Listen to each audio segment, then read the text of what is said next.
The desert night was quiet, until it wasn't. A streak of fire tore across the Nevada sky, burning so bright that it turned midnight into noon for a few searing seconds. The object slammed into the barren landscape with a shockwave that rattled windows in nearby military installations, sending dust clouds billowing into the atmosphere. Satellites scrambled to track it, radar stations lit up in alarm, and within minutes a dozen agencies were arguing over jurisdiction. Dr. Olivia Carter didn't have time for bureaucracy. Standing at the edge of the impact crater, her arms crossed. Tightly over her UN-issued field jacket, she barely acknowledged the bickering officials behind her. Her sharp green eyes stayed locked on the thing resting at the center of the smoldering pit, a massive, biomechanical construct like some grotesque fusion of metal and muscle. It oozed a viscous, iridescent fluid that hissed as it met the sand, and its outer shell pulsed faintly, as if breathing. "This is unlike anything we've ever seen," murmured Ethan Reynolds, stepping up beside her. The engineer's gaze was hungry, calculating. He adjusted the thick-rimmed glasses on his nose, already running through possibilities. The material, it's organic and metallic at the same time, self-repairing alloys, some kind of biosynthetic polymer. I need to get closer. "You need to not fall in," Olivia replied dryly. From behind them, a voice called out, Is no one going to mention the obvious?" Ryan O'Connor, former Marine and resident troublemaker, stood with his hands on his hips, surveying the wreckage with a skeptical squint. "We've all seen movies. This is either an alien escape pod, an invasion force, or some idiot's intergalactic junk mail." He kicked at the sand. "I'm leaning toward junk mail." "Or distress signal," Madison Brooks interjected, clutching a tablet displaying scrolling alien symbols. The young xenolinguist had a hopeful gleam in her eye, the kind that came from too many late nights reading first contact theories. "This could be a cry for help," Ryan raised an eyebrow, "or a warning to stay away." Olivia exhaled. "That's what we're here to find out." Behind them, military convoys rumbled closer, floodlights casting stark white beams over the scene. Scientists, engineers, and soldiers scurried into position. The United Nations had assembled this team for situations exactly like this, an extraterrestrial event too large for any single nation to handle alone. "Let's move in," Olivia ordered. "Ethan, focus on the structure. Maddie, see if you can decipher anything from that script. Ryan," she hesitated, "just don't touch anything." "Me?" He placed a hand on his chest, feigning innocence. "I am a professional." She gave him a look before leading the way down the rocky incline. As they approached, the scale of the vessel became even more daunting. Easily the size of a football stadium, its surface was riddled with scars. Battle damage? Internal failure? The closer they got, the more unsettling it became. Portions of the hull twitched as if responding to their presence. Beneath their feet, the ground trembled slightly, sending fine grains of sand cascading into the crater's center. "Yeah, definitely alive," Ethan muttered. Ryan tapped his earpiece. "Command, we need a full hazmat unit on standby. This thing is oozing something, and I'd rather not grow an extra limb."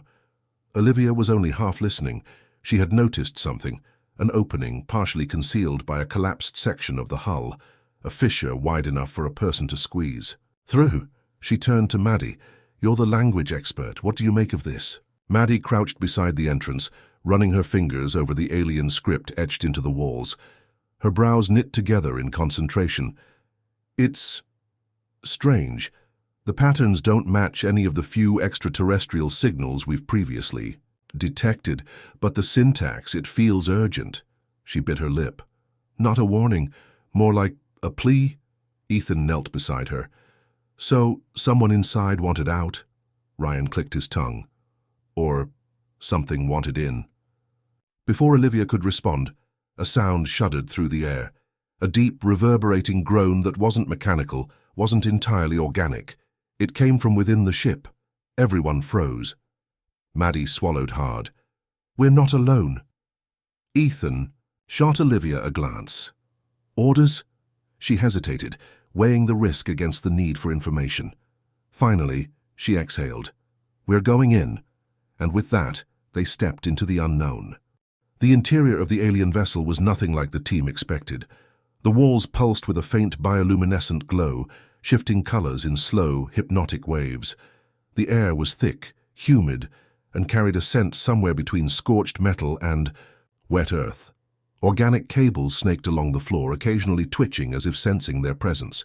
It was as though they had stepped inside something alive. Ryan O'Connor grimaced, tightening his grip on his rifle. "I swear, if this thing tries to digest us, I'm shooting my way out." Olivia Carter ignored him, leading the group cautiously. Through the wreckage. Every step echoed in the cavernous chamber, the silence pressing in on them like a held breath. Then a sound, faint, ragged breathing, reverberated from deeper within. Maddie Brooks swallowed hard. "There's someone." "Here?" A doorway loomed ahead, jagged at the edges where the ship's hull had crumpled. Beyond it, the dim light revealed figures, tall, slender, and unmistakably alien. They stood in a semicircle watching. Ethan Reynolds muttered under his breath, "Well, that's not ominous." The aliens, Zorathians as they would later learn, were humanoid but eerily elongated. Their skin shimmered like polished obsidian, their eyes large and reflective. Unlike the ship, they were still, unnervingly so. Olivia stepped forward, keeping her hands visible. "I'm Dr. Olivia Carter. We are a United Nations response team. Do you require assistance?" The tallest of them moved, tilting its head slightly. A voice, smooth yet clipped, rolled from its lips. "You are human." The way it said the word carried no curiosity, only weary acknowledgement. Maddie, struggling to steady her nerves, activated her translation device. "Yes, we detected your crash and came to help." The Zorathian's lip curled, something between disdain and amusement. "Help?" It turned to its companions, murmuring something in their own tongue. A few chuckled, a sharp, hollow sound. Ethan adjusted his glasses, lowering his voice to Olivia. "Not exactly the gratitude I was expecting." The lead Zorathian stepped forward, his towering frame casting long shadows in the dim light. "This vessel is damaged beyond your comprehension. Your presence is unnecessary," Ryan snorted. "Oh, we're doing the superiority thing. Cool. Should we leave you here to rot, or do you want actual help?" The alien's dark eyes flicked, to him unreadable. "You could not begin to help us." Olivia's patience thinned. "We have technology, engineers, scientists. If your ship is salvageable, we can assist." A sharp chime interrupted them. Ethan's wrist display flickered. Incoming. Data from his scanners. He frowned, tapping rapidly.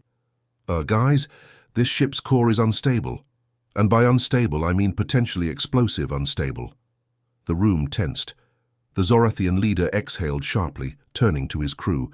They whispered among themselves, their posture shifting from arrogance to barely concealed distress. Maddie, seizing the moment, stepped forward. "You knew, didn't you?" she asked. "You knew the core was failing." The leader's jaw clenched. "We were aware of complications." Ryan barked a laugh. "Complications? That thing goes up and we're talking crater the size of Texas level problems." Ethan's voice was tight. "We need to stabilize it. Now. If you want off this..." "Rock, we're your best shot." The Zorathian leader hesitated, glancing back at his people. Finally, with a slow, deliberate nod, he gestured toward the corridor ahead. "Very well, humans. But understand this. You touch what we permit. Nothing more." They moved quickly through the ship, deeper into the fractured remains of its engineering bay.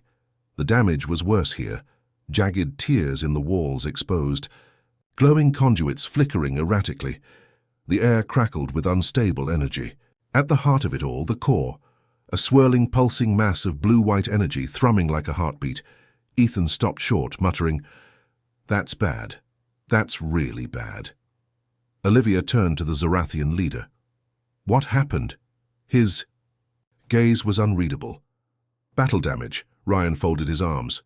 "Who were you running from?" The alien's eyes darkened, but he said nothing. Maddie took a slow breath, studying him. "You weren't just running, were you?" she asked. "You were fleeing." No response. Ethan stepped closer to the core, scanning its fluctuating output. This thing's got about 3 hours before it goes critical. We need to shut it down or reroute its energy. The Zorathian scoffed. You think your primitive tools— Stop! Olivia snapped, stepping between them. You don't have time for this arrogance, and neither do we. Either let us help or we all die in a very dramatic explosion. The leader's jaw tightened, his pride warring with logic. Finally, he exhaled. What do you propose? Ethan glanced at Olivia. We need a direct link to the control system, but I'll need their tech to do it. The Zorathian narrowed his eyes. If we give you access— He let the implication hang. You'll have to trust us, Maddie. Finished. The silence stretched heavy and tense. Then, with a slow nod, the alien gestured to one of his crew. A sleek metallic device was placed in Ethan's hands. The engineer exhaled. All right, let's get to work. But before he could begin, an alarm blared. Red light flooded the chamber. Ryan spun, rifle raised. What now? The ship's AI, a cold mechanical voice, echoed through the chamber. Critical core failure. Containment breach imminent. Ethan's face drained of color. That's not good? Olivia turned to the Zorathian leader. You were stalling. You knew we were already out of time. The alien's expression was grim. If we cannot escape, neither will you. For a split second, no one moved. Then Ryan cocked his rifle. Oh, hell no. The ship shuddered violently, a deep, resonant groan echoing through its fractured hull. Warning sirens wailed, the alien script on the flickering displays shifting between languages, none of which were comforting. The core chamber was awash, in crimson light, pulsing in sync with the ship's dying heartbeat. Ethan Reynolds worked frantically, fingers dancing over the alien interface. The Zorathian console was a labyrinth of biomechanical circuits, and every time he thought he was making progress, the ship seemed to resist him, like a wounded animal lashing out. Containment breach. In 90 minutes, the ship's AI droned. In its cold monotone, Ryan O'Connor gritted his teeth, glancing between Ethan and the Zorathians. Tell me you've got a plan, Doc, or I start shooting things until something stops exploding. I have a plan, Ethan muttered. It's just an awful one. Olivia Carter didn't flinch. Talk. Ethan exhaled sharply. The core runs on an exotic energy source, something Earth doesn't have, but I can jury-rig an interface that tricks it into stabilizing with nuclear energy instead. He nodded toward Ryan. Your Marine buddies have a tactical nuke at the base, right? Ryan blinked. Please tell me you're joking. Ethan didn't blink. Ryan ran a hand down his face. You want to plug a human nuke into an alien core? What if it reacts badly? It will react badly, Ethan admitted. Just hopefully not crater the planet badly. Maddie Brooks, who had been frantically translating the Zorathians' arguments, turned back to the group. They're not exactly thrilled with the idea. Shocking, Ryan said dryly. The Zorathian leader, face twisted in a sneer, stepped forward. Your crude weapons are not compatible with our technology. Olivia squared her shoulders. Then offer a better solution. The alien hesitated. He had none. Ethan pressed his advantage. We don't have time for your ego. Your core is failing. This buys us time, either help or get out of my way. For a long moment, the alien's dark gaze locked with his. Then, with visible reluctance, he turned to one of his subordinates and barked something in his native tongue. The younger Zorathian hurried off, disappearing into the maze of corridors. They'll bring the schematics, Maddie translated. Ryan crossed his arms. You trust them? No, Olivia said, but I trust that they want to live. With Tor. The ship's systems barely holding together, Olivia coordinated with the Air Force Base, using a secure comlink to requisition a nuclear power cell. The military, predictably, was not thrilled about the request. Are you seriously telling me you want to deliver a nuclear device into the alien ship? The base commander barked over the radio. I'm telling you that if you don't, the explosion will be way bigger, Olivia shot back. Your call, General. A long silence, then a reluctant, ETA 30 minutes.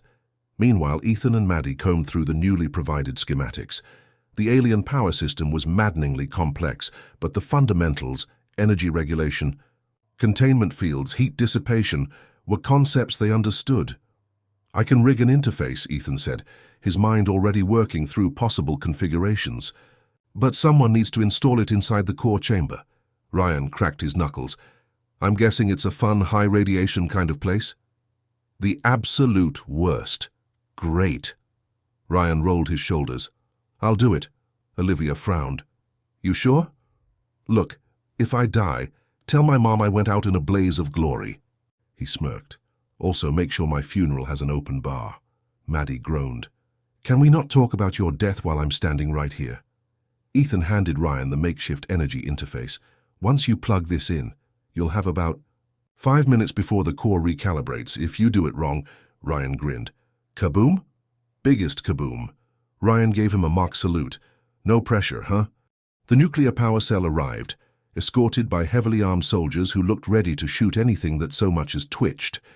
With the countdown still ticking, Ethan and the Zorathian engineers worked in uneasy silence, modifying the human device to connect with alien technology. But just as they were preparing for final installation, the ship shuddered violently, not from the failing core, but from an external force. What the hell was that? Olivia snapped.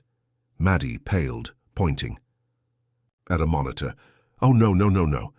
The security feed showed Zorathians, not the ones working with them, armed and moving toward the engineering bay. They're trying to stop us, Maddie breathed. Ethan swore. They think we're stealing their tech. Ryan checked his rifle. I told you we should have locked him up.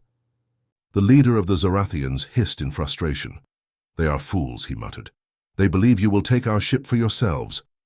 Well, we would have given it back, Ryan said. Now? Not so sure.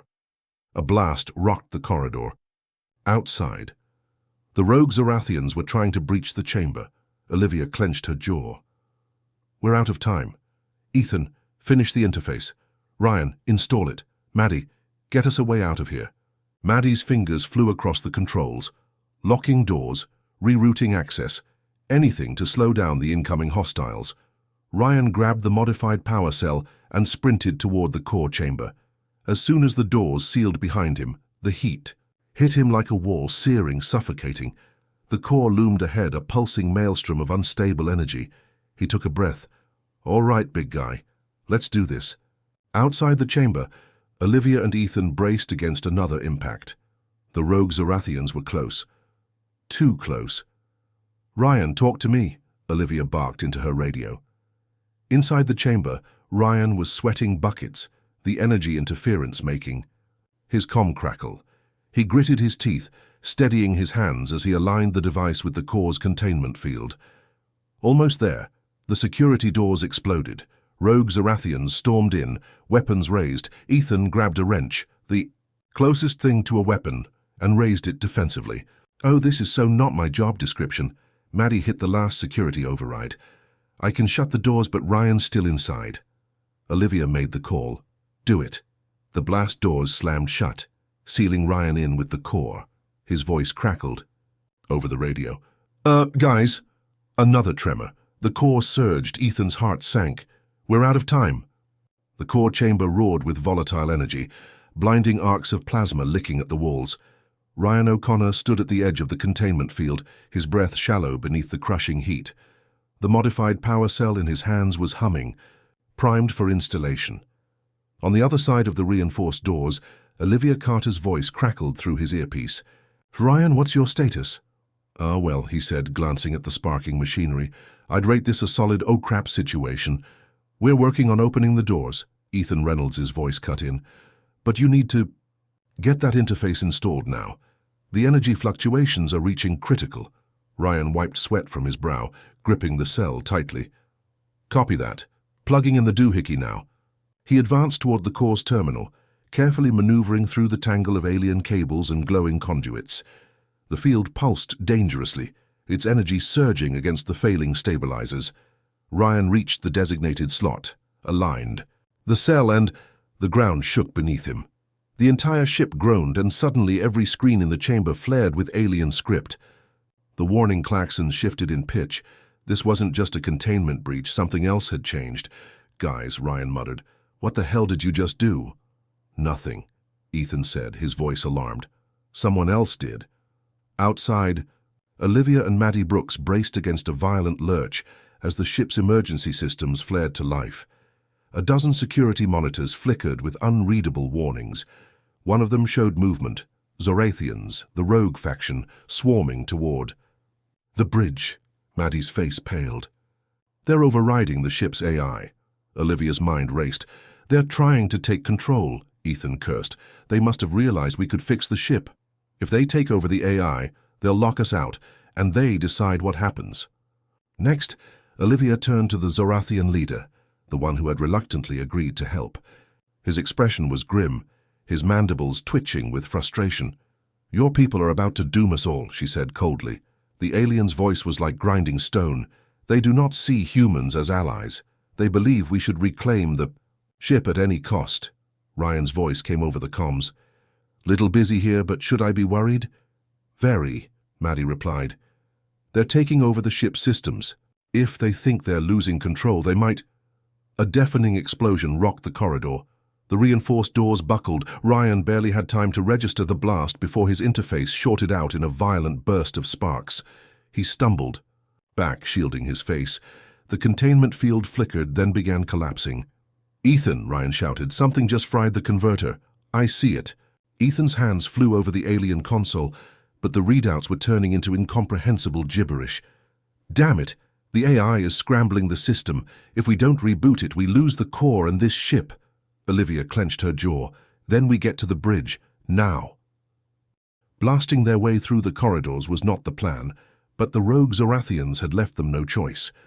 Olivia led the charge, Ethan and Maddie right behind her, the Zorathian leader forced to follow. They reached the bridge, but as the door slid open, Olivia froze. The rogue Zorathians weren't just seizing control of the ship. They were executing a purge. The bridge's main console pulsed with eerie green light, alien script scrolling rapidly. But what caught Olivia's attention was the stasis pods embedded in the walls. Hundreds of them. Inside, aliens. Not Zorathians. Something else entirely. Maddie inhaled sharply. "Oh my God." Ethan scanned the readouts, his expression darkening. "These aren't just passengers. These are prisoners." The realization hit like a thunderclap.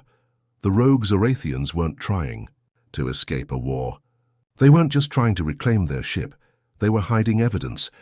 Olivia turned to the Zorathian leader, her voice dangerously quiet. "You knew." His mandibles twitched. "We did what was necessary." Ryan's voice crackled over the radio. "Hey, not to interrupt whatever revelation you're having up there, but the core is melting down." Ethan's eyes flicked between the core readings and the stasis pods. "If we reactivate the AI, it might give us control of the ship's systems." Maddie nodded. "And if we control the ship, we can stabilize the core and wake them up." Olivia's grip tightened on her rifle. "Do it."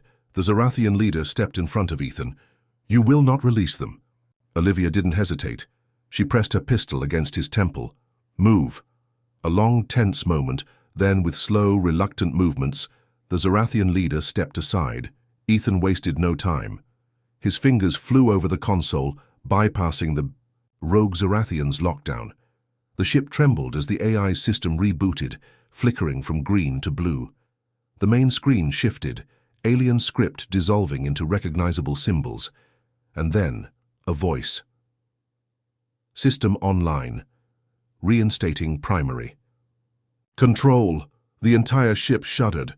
The rogue Zorathians on the lower deck suddenly vanished, transported out of the ship in a single pulse of blue energy. Ryan's voice came over the comms, awestruck.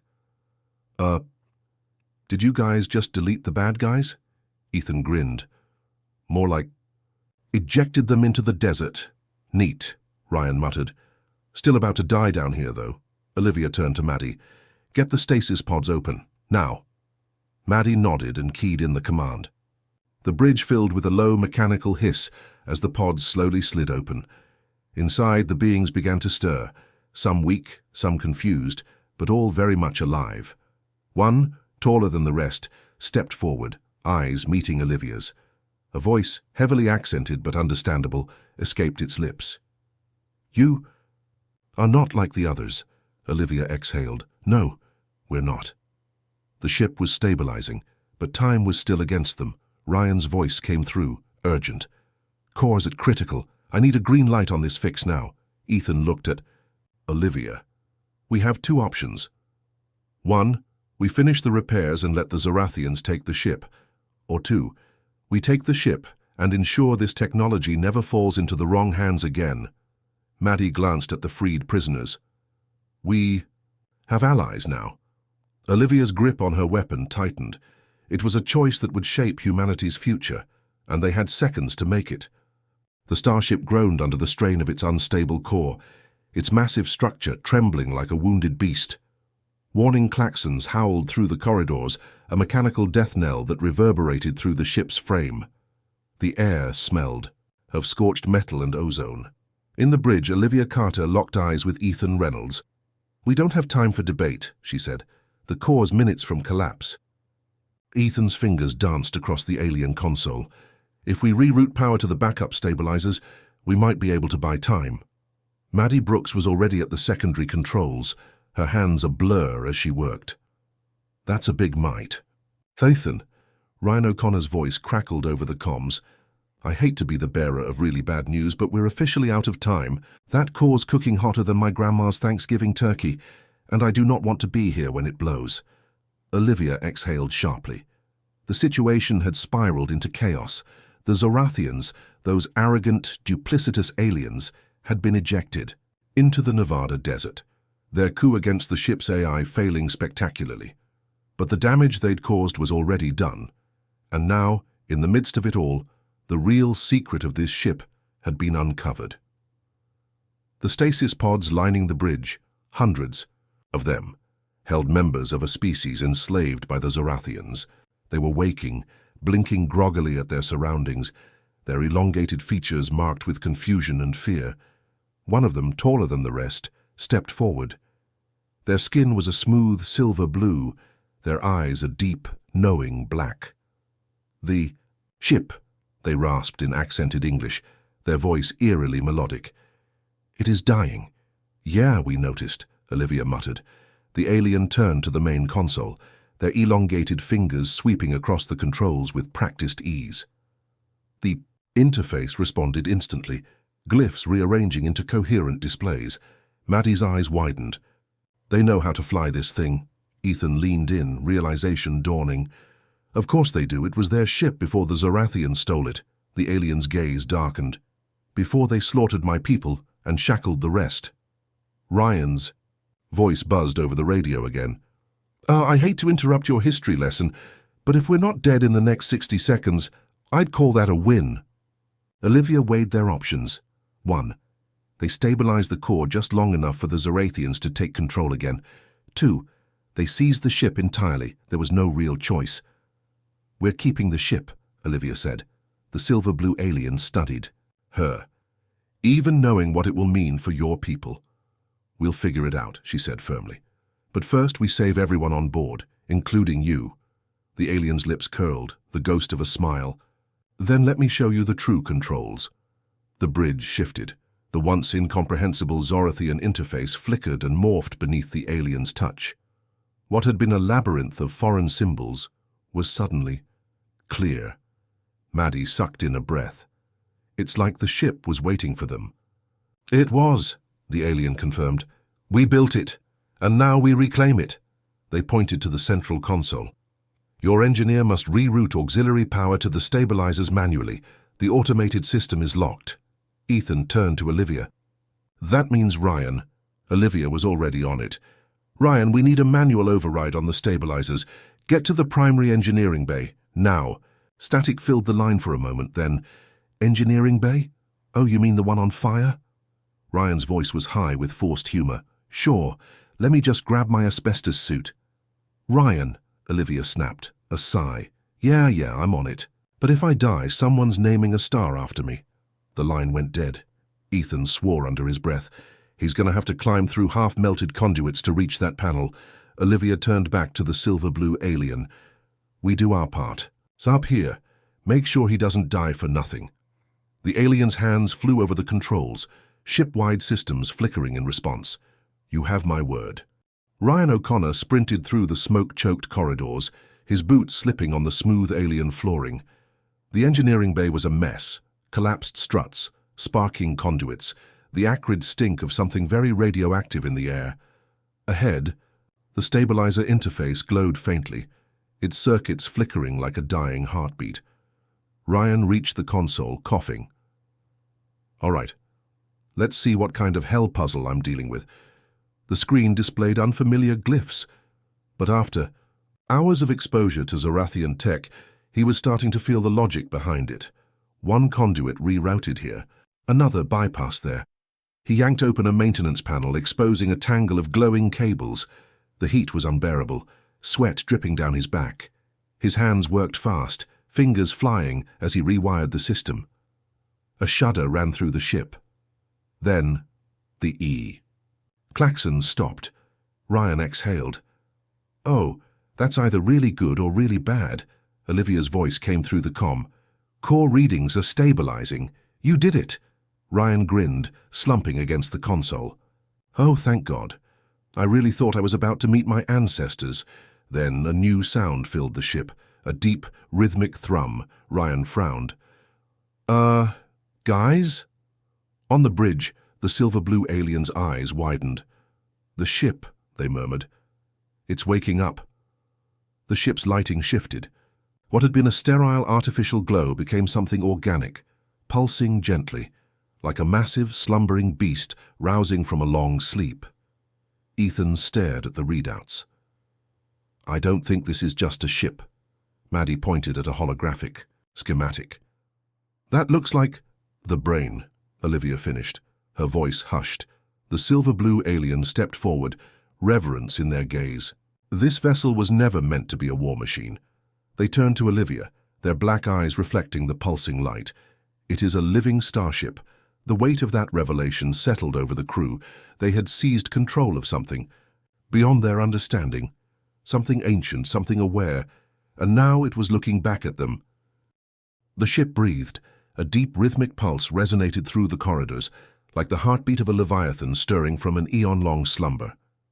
Lights flickered in synchronization, shifting from sterile white to a warm, almost organic glow. The Hidu ship, no, the being, was waking up. Olivia Carter tightened her grip on the console, every instinct screaming at her to prepare for the unknown. "Can we control it?" she asked, her voice steady despite the tension tightening in her chest.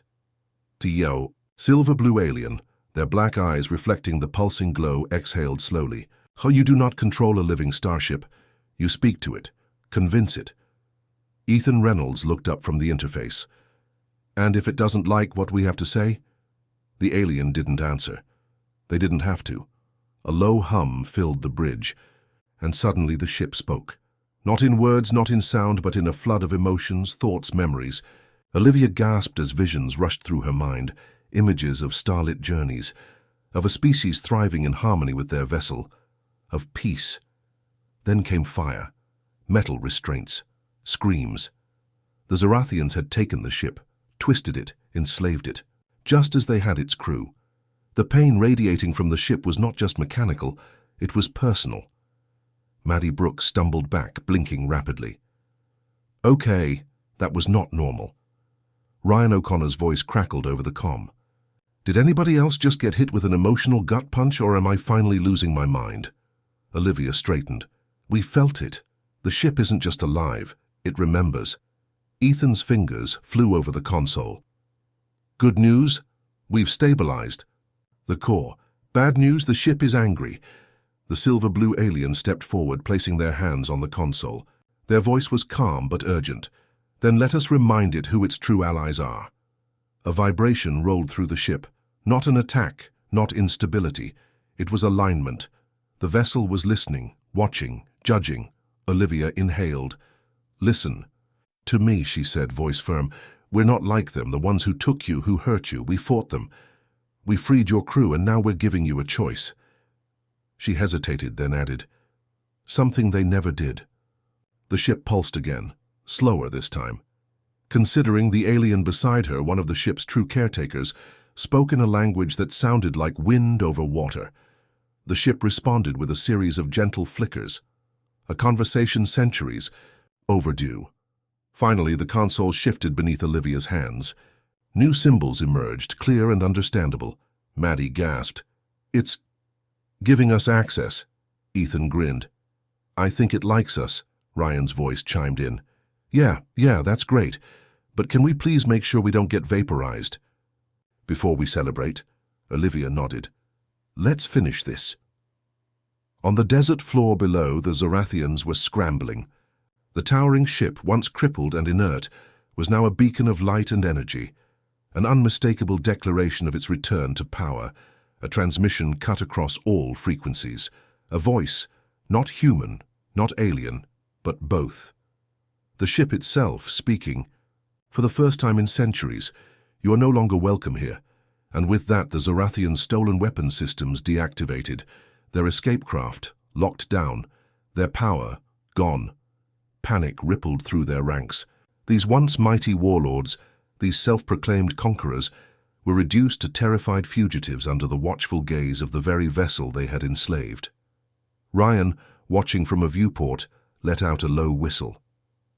"Karma's got a hell of a..." "Right hook," Ethan smirked.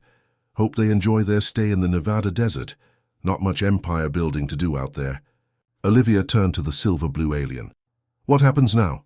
They looked at her, something like gratitude in their expression. "Now, we go home." The ship lifted from the earth, its colossal form defying gravity as effortlessly as a leaf on the wind. As it ascended, its surface shimmered, repairing damage, shedding the last remnants of its captivity. On the bridge, Olivia watched as the blue curve of Earth shrank beneath them. For the first time, humanity had done more than survive an encounter with the unknown. They had changed the course of history, not just for themselves, but for an entire species. Maddie leaned against the console. "So, do we just hitch? So ride back down?" Ethan grinned. "Maybe they'll drop us off at the moon for a scenic route." Ryan's voice crackled in again. "If this turns into gravity and I have to float my way back, I swear..." Olivia shook her head, smiling. Then she turned to the alien. "Where is home?" They glanced at the vast spread of stars before them. "Far. But with your help, no. Longer unreachable." The ship pulsed once more, a final knowing acknowledgement, and with a burst of energy it leapt forward, carrying humanity into the unknown.